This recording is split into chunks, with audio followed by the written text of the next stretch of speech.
It is the day before Christmas in Washington, D.C., where final preparations are underway for the tree lighting ceremony on the White House lawn.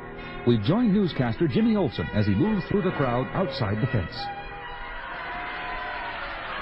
Hi, everybody. What a day this is. There's an excitement in the air like you wouldn't believe. Never saw so many happy faces. The holiday spirit is so strong you can almost feel it. Excuse me, sir. I'm Jimmy Olsen, WGBS TV. Can I talk to you for a minute? Sure. How do you like Washington? Great. What do you think of that tree up there? Fantastic. I'm from Oregon, and I know something about trees, and I tell you, that's got to be the biggest Christmas tree ever. Make a great show when the lights go on. Thank you, sir. And you, ma'am, what do you think of all this? Beautiful, just beautiful. I can hardly wait until tonight. It will be almost as beautiful as stars over my home state of Alabama. Thank you, ma'am. And you, sir, have you ever been to one of these? And while Jimmy Olsen continues his interviews, we switch to the WGBS studios in Metropolis, where Lois Lane and Clark Kent are watching a studio monitor. Isn't he doing a great job, Clark? And on his first big assignment. Sure is. And so is the cameraman, getting some great close-ups. Matter of fact, I thought I saw someone Oh, look, that young couple and their little daughter. Listen. And you say you're from Ohio? Right, first time in Washington. And it's also wonderful. When are they going to turn on the lights, Daddy? Right after dark, Amy. And it'll be the biggest, brightest, most beautiful Christmas tree you ever saw. It'll light up the whole lawn. Will it light up the whole world, Daddy? Light up the whole world? Oh, Clark, isn't Light she up the whole adorable? world. Light up the whole world. Light up the whole... Clark, what's wrong? Oh, nothing. Just a little headache. It'll go away. Think I'll just go out for a little air. Walk down by the river. But something was wrong, and the Man of Steel felt a deep uneasiness grip his whole being. That face I saw in the crowd during Jimmy's interviews and what the little girl said, light up the whole world. Somehow they go together like parts of a puzzle, but I can't seem to make them fit. If only I could remember. And as he walks along, racking his brain for answers that don't come, he sees the UN building ahead and decides to go in and listen to the debate in the Security Council in an overtime session. And in conclusion, I wish to place my government irrevocably on record in favor of this giant step forward on the road to peace. Thank you. It is my great privilege and honor as chairman to announce that the Security Council of the United Nations has this day voted unanimously in favor of the resolution banning the use of all nuclear weapons. I wish to thank the delegates for their devotion to duty and their self-sacrifice in giving up so much of their holiday time so that this legislation could be completed. That is good news, and it's about time. Banning nuclear weapons is the best. Nuclear weapons! That's it! That face in the crowd. It was Thurston Kilgore, the great nuclear physicist. The last time I saw him was, a Senate committee hearing 8 years ago. Let me see if I understand you correctly, Dr. Kilgore. You say we now have nuclear superiority enough to deter... Not just superiority, Senator, and not just a deterrent. We have the capacity to destroy our enemies at one stroke, right now, today. You mean... I mean we should launch our nuclear missiles immediately. Without warning of any kind? Without warning, without delay, without mercy. Wipe them all out. You would destroy over 600 million human beings, men, women, children, just like that? Just like that. Ha ha ha! It will be the greatest display of man-made firepower in the history of the universe. He's mad! America will be the master of the world for 1,000 years. That will be all, Dr. Kilgore. No one will dare oppose us. No one. Remove that man. We will remake every government in the world in our image. And those that oppose us. One of the most brilliant scientists of our time had obviously lost his mind and had to be confined in a mental institution, diagnosed a hopeless case. A hopeless case. Running loose on the streets of Washington. Great Krypton. I've got to get down there right now. This is a job for... Superman. As the mightiest man in the world races through the darkening sky, little does he realize how justified his fears are. At that very moment in his secret laboratory not far from the White House, Thurston Kilgore is talking. Ah, you're awake, my young friend. Good. Soon you will have the privilege of being part of the greatest Christmas happening in 2,000 years. Oh, all right. I'll remove the gag. But it's no use trying to call for help. No one can hear you. Hold still a minute. Ah, there you are. I don't understand. Who are you? And what's the big happening you're talking about? And why are you holding me in this place? I am Thurston Kilgore, scientist. But soon I shall be Thurston Kilgore, master of the world. Master of the world? You've got to be kidding. Kidding? Not at all. You see these television screens? I'll turn on number 1. What do you see? The White House. The Christmas tree on the lawn. And here's number 2.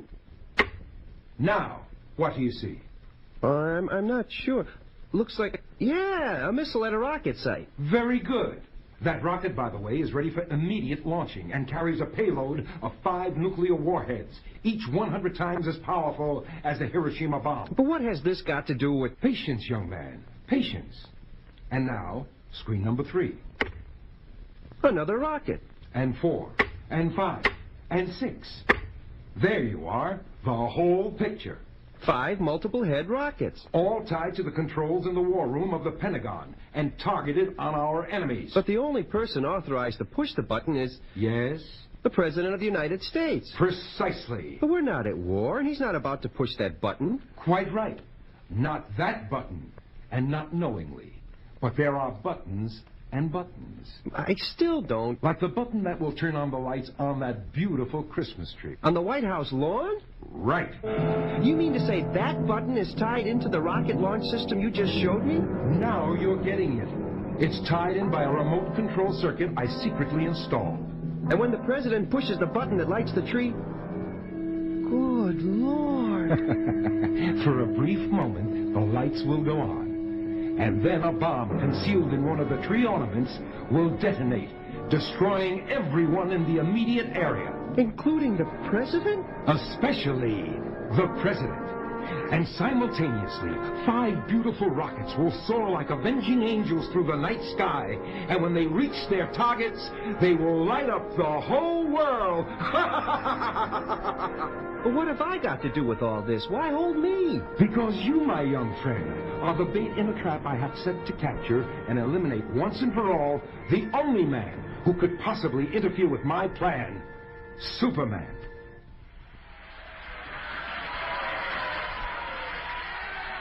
Isn't this exciting? What time will they turn on the lights, Harry? Gee, I don't know. Should be any time now. Will we be able to see the President from here? I think so. We got here early enough to pick a good spot. Hey, mister, watch where you're going. Oh, my gosh, it's Superman. I'm sorry, sir. I was looking for a young newscaster, Jimmy Olsen. He was interviewing people right around here a little while ago. Have you seen him? Oh, sure. He interviewed us. Did you see where he went? Last we saw, I went over to that van over there. Oh, the WGBS mobile unit. Thanks.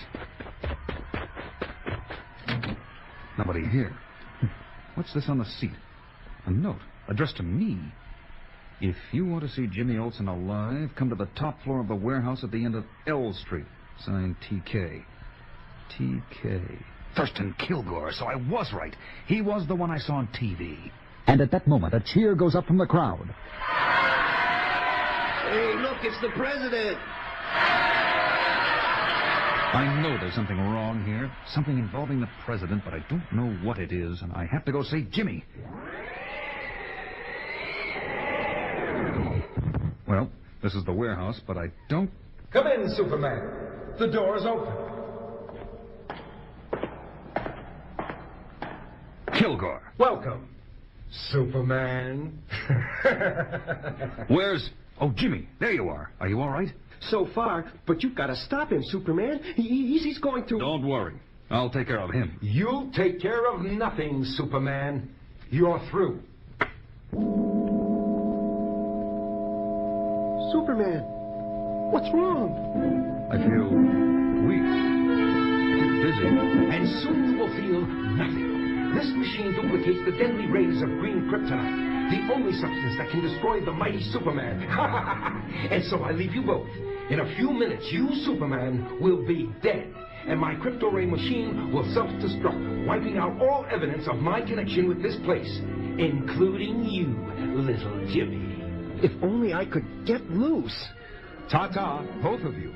I'm off in my armored car to watch the president light up the world. And just today, the day before Christmas, the United Nations Security Council, in extraordinary session, voted unanimously to ban all nuclear weapons. On this glorious night before Christmas, therefore, there is more hope than ever that peace on earth and goodwill to all mankind can become a reality. Come on, get on with it. Get on with it. Light up the tree, Mr. President. And so with great joy in my heart, I press the button that will light up this beautiful symbol of brotherhood and love. And just as his finger touches the button, the figure of the mightiest man on earth swoops down out of the sky.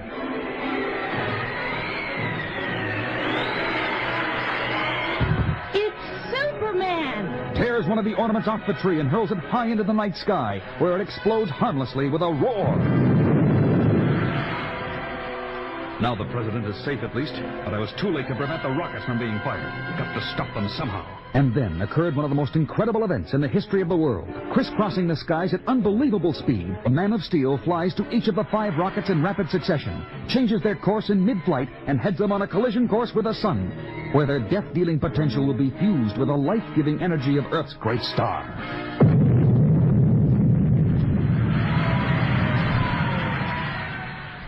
Later, back at the WGBS studios in Metropolis. What an incredible story, Jimmy. By sheer luck, my chair fell over as I struggled to break the ropes I was tied up with. And I fell against Kilgore's crypto-ray machine, knocking it over and putting it out of action. With the rays stopped, of course, Superman's strength returned. And since Kilgore had shown me where the bomb on the Christmas tree and all the rockets were located, I told Superman, and you know the rest. What happened to Kilgore? In a way, I feel kind of sorry for him. The failure of his plan was too much for his twisted mind, and the police picked him up, babbling like a baby on the White House lawn. Clark Kent, where in the world have you been? Well, I hate to admit it, but I was tired and went up to my room for a nap. What did I miss? I go on the air at midnight. Listen, and you'll find out. You're on, Miss Lane. Merry Christmas, everyone. This is Lois Lane with the latest WGBS inside story of how Superman saved the life of the president and prevented World War III in what will probably go down as one of the greatest Christmases.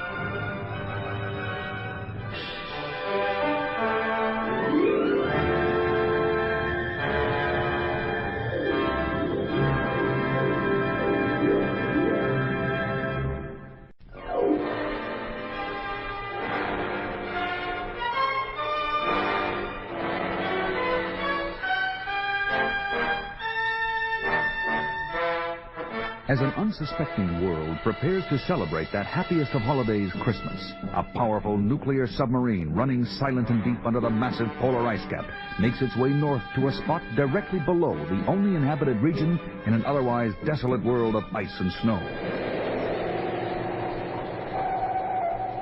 Navigational bearings readout, computer. Navigational bearings readout, latitude 90.0 degrees north, longitude 0 degrees. Excellent. Engine room, all engines stop. All engines stop. Proceed with drilling operation. Drilling operation proceeding. A powerful laser drill operating through the conning tower cuts a hole straight up through the ice, through which the captain climbs and steps out into the snow-covered streets of the tiny sleeping village above. Making his way unerringly to the home of the white-bearded patriarch of the community, he bursts in the door, gun in hand. You there! Get up! Get up! What time is it? Never mind. Get up and get dressed. You're coming with me. But where? It isn't time to ride in the reindeer. No questions. Move!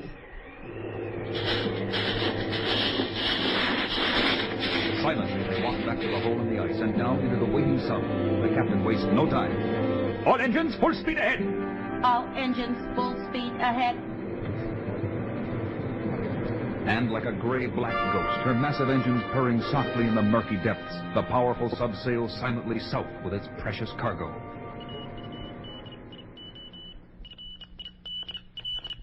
The next morning, the international airways are crackling with reports of an event of cataclysmic import. From the Soviet Union, we hear... This is Radio Moscow. It is with the deepest regret that we announce that our beloved Grandfather Frost is lost. The implications of this catastrophe transcend all ideological and national barriers. In France, a weeping announcer can barely get the words out. The unthinkable, the unspeakable, the unbelievable has happened. Papa Noel has disappeared. Il est perdu, lost, gone, vanished. This is the voice of Vienna. St. Nicholas is missing. It is rumored that he fell through a hole in the ice and possibly drowned. And from America, an incredulous newsman with a typically American response. Santa Claus gone? Impossible. In the UN building in New York, an emergency executive meeting of the Security Council is called into session. The devastating effect of this event on the children of the world on this day before Christmas could be a tragedy beyond measure. I propose, therefore, that an international investigating commission be sent to the North Pole immediately. Santa Claus must ride again. But on a supposedly deserted island in the Pacific, an old enemy of Wonder Woman gloats over the success of her plan. Well done, von Richter. Thank you, Your Majesty. Once before I had a plan that failed only because of Wonder Woman. But phase 1 of my new master plan has now been completed, and this time I shall not fail. You will not fail, Your Majesty. For I am Brunhilde, mighty Teutonic goddess, returned from Valhalla on a sacred mission, and no one, not even Wonder Woman, shall stand in my way. Meanwhile, on sunny Paradise Isle, her ancestral home and legendary home of the Amazons, Wonder Woman walks along the beach with her mother, Queen Hippolyte, unaware of the turmoil raging in the outside world at that moment. Oh, Mother, it's been so wonderful to be home, free of the troubles and worries of the world of ordinary humans, if only for a little while. To take the cares of that world on your shoulders was your own choice, Diana, and now there is no turning back for you. You must return. It is the law of the gods. And as Wonder Woman flies back to America in her invisible plane, far above in the realm of the gods, Aphrodite, goddess of love, listens to a boastful god of war, the mighty Mars. And there you have it, my dear Aphrodite. All the elements of this little play are in place. All the actors on stage. Once again, my powers and yours face each other in the classic confrontation about to take place down there in the world of humans. Good against evil, love against hate, light against darkness. Platitudes, nothing but empty platitudes. War is the natural human condition, the only reality. Peace is an illusion, refuge of the weak. Only the strong deserve to survive. And so once again you plan to set the world afire. And you must admit, my emissary is efficient, her plan ingenious, and her timing a masterpiece. To bring war at the time of year celebrated as a time of peace on earth and goodwill toward man, this is indeed cruelty unworthy even of the god of war. Forever moralizing. Such an exercise in futility.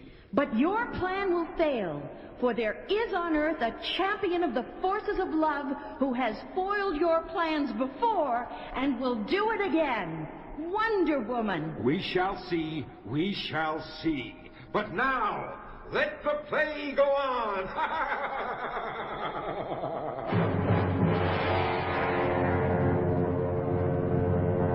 And back on Earth, in the children's ward of a hospital in Washington, D.C.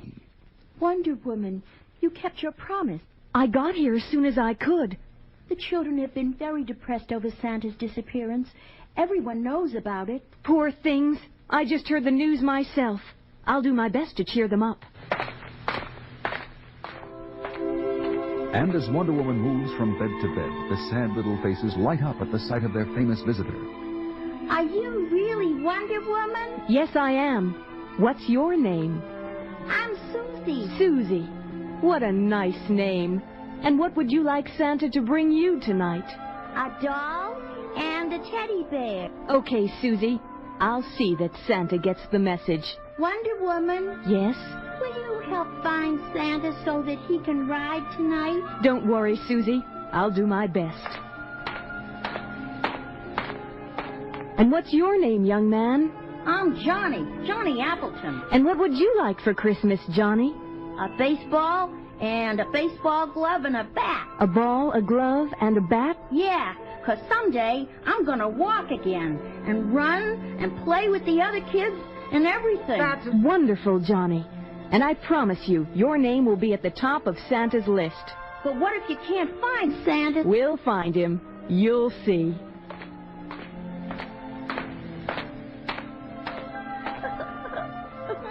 Her name is Beth. She's been this way all day. Oh, my! Tears on the day before Christmas? Would you like to tell me what's wrong, Beth? Oh, it's Wonder Woman. I'd like to help you, if you'll let me. Nobody can help. Maybe Santa can. If it's something you want, I'll tell him, and maybe he'll bring it to you. Santa Claus isn't coming tonight. Of course he is. I saw him downstairs.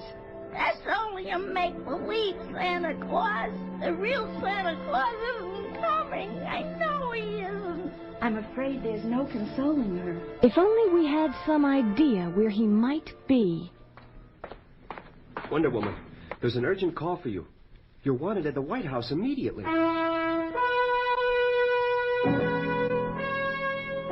Thank you for coming, Wonder Woman. I am honored, Mr. President, but I don't understand.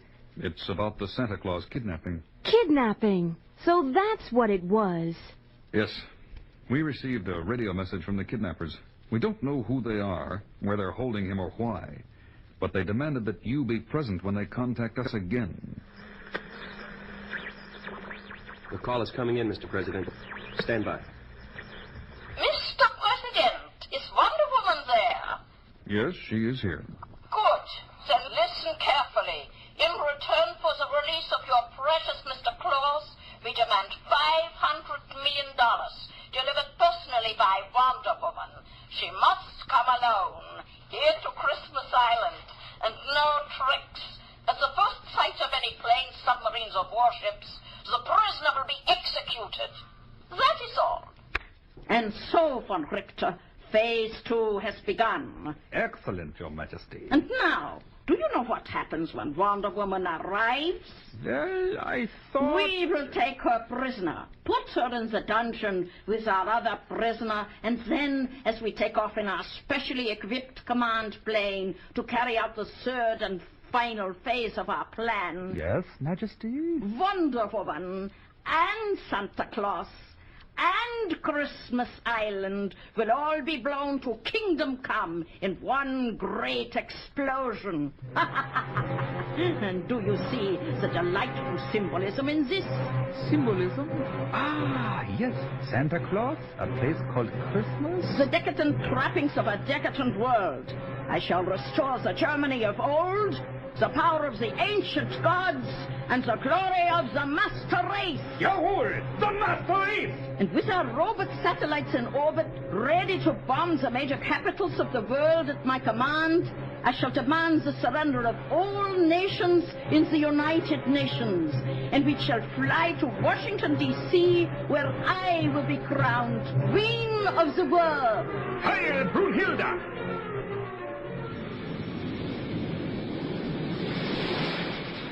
Soon, Wonder Woman in her invisible plane is racing at incredible speed to her rendezvous with Doomsday on a remote island in the mid-Pacific. The ocean is so large and that island so small, but I must find it for the sake of children everywhere. Ah, that must be it. That atoll down there. Looks uninhabited. No buildings visible. Nothing but coral reefs and... Wonder Woman? Calling Wonder Woman? Wonder Woman here. Go ahead. On the inside rim of the coral reef, you will see a blinking light. Yes, I see it. It marks a camouflaged landing platform. You will land there. The platform will descend, carrying you to my subterranean command post. Bring the money and do not attempt to communicate with anyone. As Wonder Woman lands on the platform, it descends far below the surface and stops. a door opens. And she steps out into a brilliantly lit cavern, in the center of which stands... Brunhilde! I thought that voice was familiar. Wonder Woman, alias Diana Prince. I've been looking forward to this moment for a long time. There's no time for small talk. I've brought the money. Here it is. Now, turn your prisoner over to me, as per our agreement. Certainly. Come with me.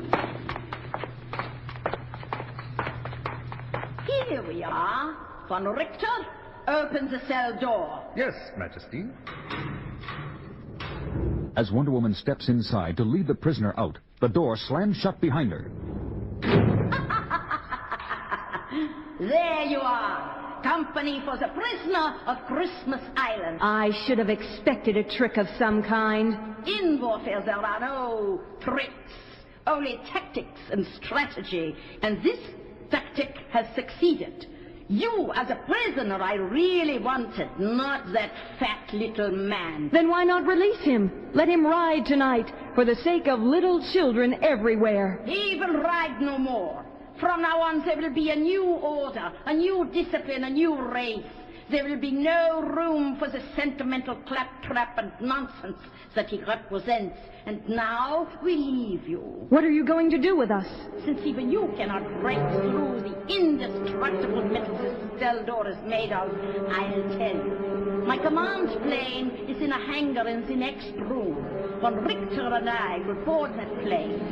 When we reach the surface and take off, the push of one button will destroy you and the fat one and this ridiculous little island. How nice. The push of a second button will release nuclear bombs from my satellites, which will destroy New York, London, and Moscow. The push of a third button... Well, what about the third button? If the United Nations do not surrender unconditionally and crown me Queen of the World, I shall destroy every major city on Earth.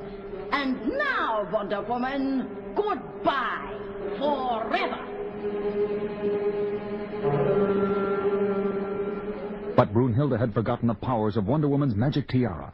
Pounding the rock wall of the dungeon with the tiara, Wonder Woman cuts through it like butter, and the cell door to which it was attached falls off at a touch. There! We are free. Come, good friend. We must hurry.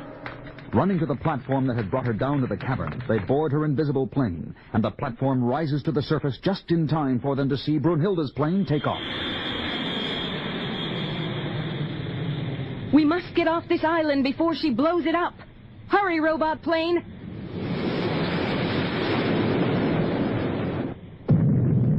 Made it just in time. Gotta bring down that command plane now. Can't let her destroy the world's greatest cities. Maneuvering her speedy craft close to Brunhilde's plane, Wonder Woman hurls her magic lasso around the tail of a much larger plane, just as Brunhilde is gloating over the destruction of Christmas Island and the supposed demise of her most dangerous foe, and prepares to send the electronic command to the satellites to drop their bombs. Phase 2 has been completed, Von Richter. Wonder Woman is no more. Now we proceed to phase... What's wrong? We're heading straight down. Bring up the nose. Bring it up. I can't find it. Something's jamming the tail couples. Forcing us down. Behind the plane.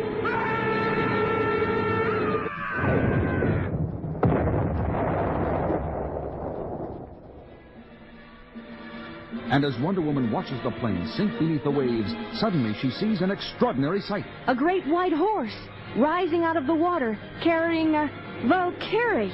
Like the legend of old, it's Brunhilde.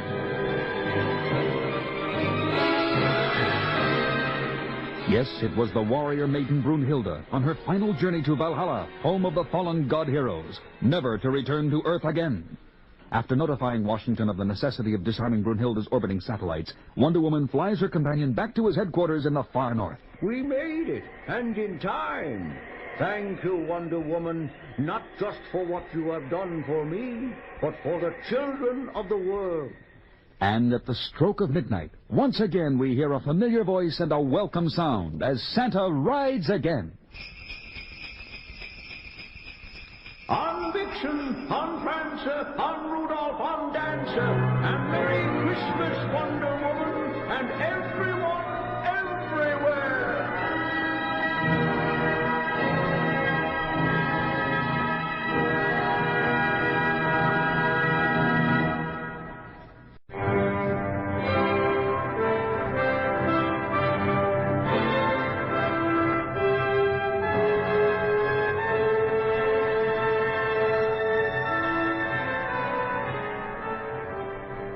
Christmas Eve in Gotham City.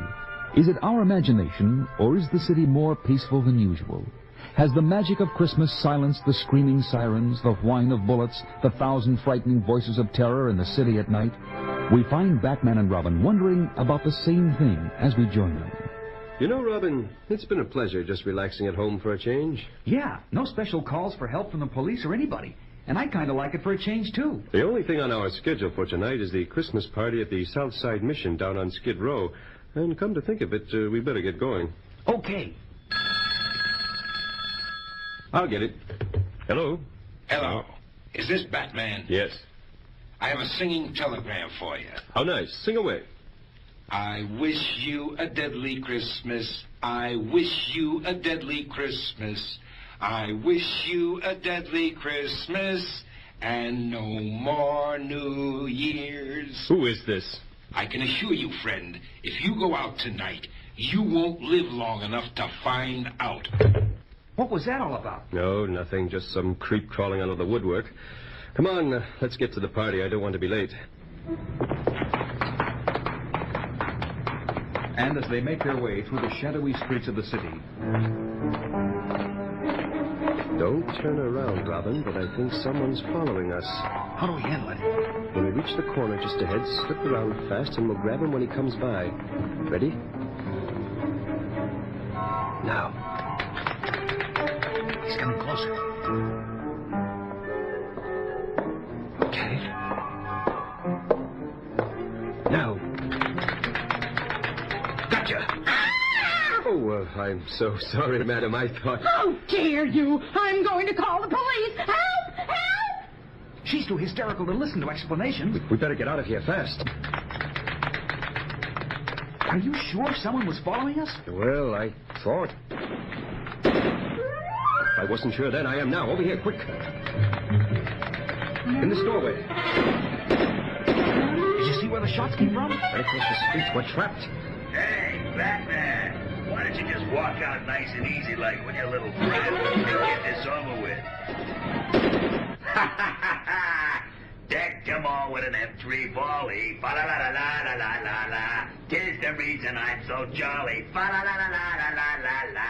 Now I know who that is. It's Rudy Snow, alias Rudolph the Red-Nosed Hitman. Hey, Rudy. Oh, you remember me, eh? How about a deal, Rudy? You let us go, and I'll let you go. Let me go?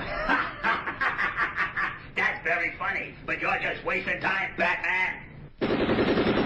What do we do? Your bluff didn't work. It was no bluff. Watch this. The Batarang, of course. It can go around corners. Works like a boomerang. Here she goes. Oh! Bullseye!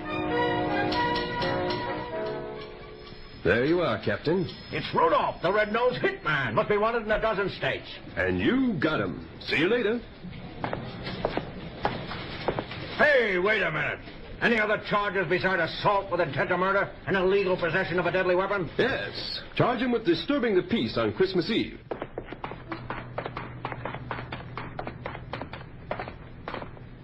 Don't you think it would be better to go the rest of the way by Batmobile? Oh, I don't think so. With Rudy in jail, we shouldn't have any more trouble. And it's such a nice, clear night for walking. Dashing through the snow in a one-horse open sleigh. Da-da-da-da-dee-doo, da-da-da-da.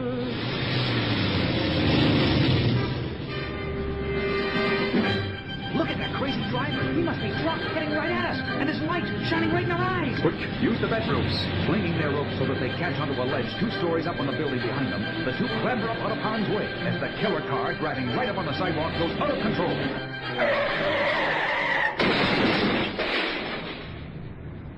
Phew, what a mess. Do you recognize either of those two characters? Do I ever? This one, the driver, is Maxie the Minstrel Man, bouncer at a sleazy go-go joint downtown.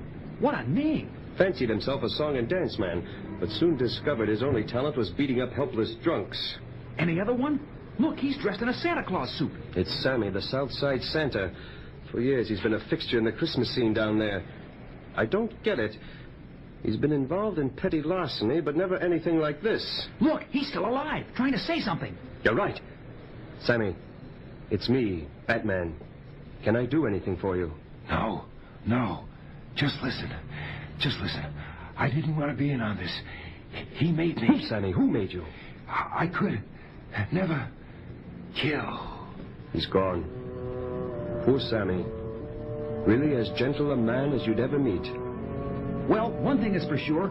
Someone is out to get us. And whoever it is knew exactly when we went out tonight and where we were going. Someone at the Southside Mission? Yeah, the Southside Mission. After we call the police to clean up here, we're going to take a good look at that place. Seems to me there's more going on down there than a Christmas party for the down and out.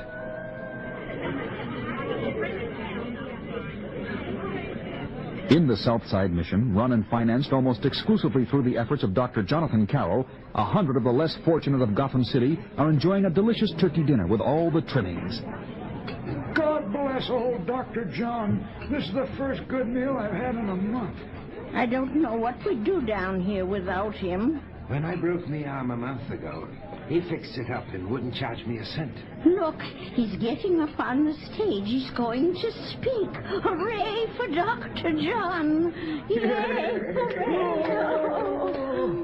Thank you, friends. I hope you're enjoying the meal. And don't be afraid to ask for seconds. Now, don't worry. I'm not going to bore you with any speeches. I wish we could have had some musical entertainment tonight. But instead... Batman and Robin, just in time. Come in. That's Dr. Carroll. He runs the place, and he's the one who invited us down here. You think he may be the one that... Awfully hard to believe, but let's play it straight. Well, Dr. John, nice to see you, and nice to be here. Quite an affair you've put together here. Oh, I had lots of help from my friends out there, like Helen and William and Mrs. McCready there at the front table. Hi, Mrs. Mack, and especially Rodney Dogood. Rodney Dogood? Yes, Rodney's a regular here and practically my right-hand man. He's right over... Oh, not there. Must have stepped out for a bit. He'll probably be right back. But Rodney Dogood at that moment is up to no good. In his room in a dingy lodging house right across the street from the mission, we see a very different man from the gentle derelict befriended by Dr. John. Everything I tried failed. My warning not to go out didn't frighten him away. 2 attempts to eliminate him were bungled. This time we will not fail. You got it straight now. When you hear the singing, that's when you make your entrance. Only one thing, boss. If you goes back in there, ain't Batman gonna recognize you and blow the whole thing? Don't worry. I doubt if even the brilliant Batman will be able to tell that Dr. John's most successful example of rehabilitation, Rodney Dogood, and escaped convict Rodney Crawfield are one and the same person. Meanwhile, back at the mission... My friends, I'm sure you all know Batman and his young friend Robin. Batman, won't you say a few words? Okay, but just as few as I possibly can. I am delighted to be here and see all of you. And I promise you and Dr. John I'll always be a friend of the Southside Mission. Thank you. Ah, Rodney, there you are. Come up and meet Batman. It's an honor to shake your hand, sir. Glad to meet you, Rodney. Dr. John's told me a lot about you. Thank you. Can I get you something from the kitchen? Some cake, perhaps some coffee? Sounds good to me. Something strangely familiar about this guy. And Dr. John, why not start the carol singing? I think you'll enjoy it, Batman. Somehow it seems to take on a special meaning down here. I'll be right back. Good idea. See what I mean, Batman? He's such a good man. Yeah, I guess so. What did Rodney mean by special meaning? I wonder. How about it, everybody? Feel like singing? Yeah! Let's go! Jingle bells, jingle all the way. Oh, what fun it is to ride in a one-horse open sleigh. Oh, jingle bells, jingle all the way. Oh, what fun it is to ride in a one-horse open sleigh. Very good. Now how about Silent night, holy night, all is calm, all is bright, round yon virgin mother and child, holy infant so tender and mild, sleep in heavenly peace. Yeah, sleep in heavenly peace, Batman. But with the fine-tuned reflexes of the super athlete that he is, Batman leaps to a chandelier hanging from the ceiling above the tables and swings like a trapeze artist the whole length of the hall, landing on top of a very surprised would-be assassin. That makes 3 down tonight. Good going, Batman! Beside himself in rage, an infuriated Roger Caulfield witnesses the failure of his third attempt on the life of Batman. Fools! Incompetent fools, all of them! I should have known. If you want a job done right, do it yourself. Throwing all caution to the winds, he grabs a rifle hidden in the kitchen, rushes to the stage, and aims at Batman, who is so busily engaged in tying up a dazed and befuddled fingers that he doesn't see the rifle aimed at his back. Your luck has run out this time, Batman. Rodney, no! Just as Rodney pulls the trigger, Dr. John pushes the rifle barrel up, and the shot goes harmlessly into the ceiling. You old fool! I should have got rid of you a long time ago. See how you like this rifle barrel over your head. Oh! And now I'm getting out of this crummy joint once and for all. Running out the back door, he races up the fire escape to the roof, with Batman close on his heels. You might as well give up, Rodney. I remember you now, and I'll put you behind bars again, just the way I did 6 years ago. Oh, no, you won't, Bird Brain. Now, missed again, Rodney. Ready or not, here I come. And then begins a wild chase across the rooftops of Gotham City, the frenzied efforts of the criminal to escape, making him an even match for the super-smooth running machine we know as Batman. Maybe you can hitch a ride with Santa Claus, Rodney. He'll be coming any minute now. This'll shut your smart mouth. You're running out of bullets, Rodney, and looks like you're running out of space, too. Look ahead. To his horror, Rodney sees that the rooftop of the next building is over 30 feet away. Give it up, Rodney. I've got you trapped. Oh, no, you haven't. And Rodney races forward in a desperate leap for freedom. Rodney! Dude!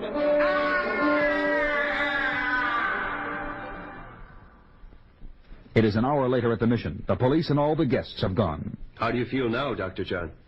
Fortunately, it was a glancing blow, so I'll be all right. But the shock of learning about Rodney. Yeah, imagine using the mission as a recruiting center and headquarters for his gang of crooks. That's why he didn't want me to reach here alive. And he would have succeeded if it hadn't been for you, Dr. John. And if it hadn't been for you and Robin, who knows what would have happened to me in the South Side Mission? How can I ever? Listen, the bells. Midnight. It's Christmas. Merry Christmas, Batman. Robin. And Merry Christmas to you. Yeah, Merry Christmas, Dr. John.